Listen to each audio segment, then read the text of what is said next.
Le Seigneur Jésus-Christ est notre véritable grand berger. Jean 10, 11, 14. Hébreux 13, 20. 1 Pierre 2, 25. Sur terre, il y a beaucoup de soi-disant bergers. Mais très peu sont dignes d'être appelés bergers. Ésaïe 56, 10, 12. Seuls les bergers donnés par Dieu ont la capacité et le pouvoir de paître le troupeau de Dieu. Dans ce monde, il y a beaucoup de faux prophètes, beaucoup de faux docteurs et beaucoup d'épreuves pour les enfants de Dieu. Mais à l'image du blaireau qui veille sur ses petits, le véritable berger doit veiller sur le troupeau de Dieu, le protégeant de toutes les bêtes sauvages, des loups ravisseurs, qui parfois viennent en vêtements de brebis pour les dépouiller. L'apôtre Paul avertit les bergers que de nombreux loups cruels se lèveront parmi les enfants de Dieu, cherchant à disperser le troupeau de Dieu. Et il leur recommande de surveiller, rappelant comment nuit et jour lui-même les a servis et les a exhortés dans les larmes. Acte 20, 28, 33. Ici, nous devons remarquer trois choses. L'apôtre dit « Je n'ai désiré ni l'argent, ni l'or, ni les vêtements de personne ». Acte 20, 33. Hélas, combien de prédicateurs disent « Nous n'avons pas de salaire, nous ne demandons pas d'argent ». Ils ne peuvent pas convoiter l'or ou l'argent, mais ils convoitent les beaux habits, la nourriture délicate et tout ce qui est, en principe, agréable.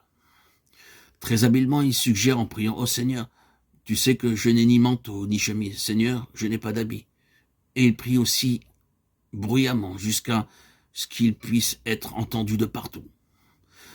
Ceux qui veulent être les bergers de Dieu doivent être libres de toute convoitise, que ce soit la soif de l'or, de l'argent, des joyaux, de la nourriture, ou de quoi que ce soit de cette vie. De cette façon, ils peuvent servir Dieu joyeusement, de bon cœur et en toutes circonstances.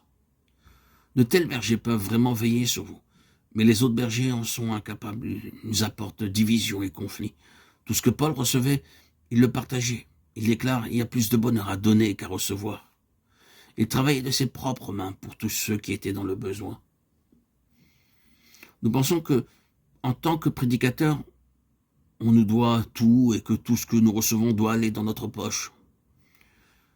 Si nous pensons ainsi, nous ne pouvons pas être de véritables bergers. Seuls ceux qui savent donner à Dieu et se dépenser pour Dieu sont de véritables bergers. Le berger doit veiller sur le malade, sur celui qui souffre, sur le besogneux, sur le pauvre. Mais où sont-ils les hommes qui seront les véritables bergers de Dieu? Nous avons besoin de prier. Oh Dieu, donne à ton Église de véritables bergers qui, à l'image du blaireau avec ses petits, veilleront sur nous. Alors vous serez protégés et gardés de toute bête sauvage.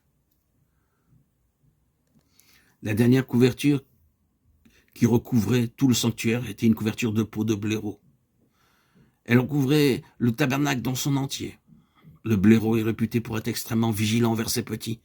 Il est constamment sur ses gardes et ne permettra à aucun animal de s'approcher pour les attaquer. Ainsi, par la couverture de peau de blaireau, nous apprenons une leçon supplémentaire, à savoir que notre Seigneur veille sur nous comme l'aigle sur ses petits. Deutéronome 32, 11, 12. Ou comme le berger sur ses brebis. Ézéchiel 34, 11.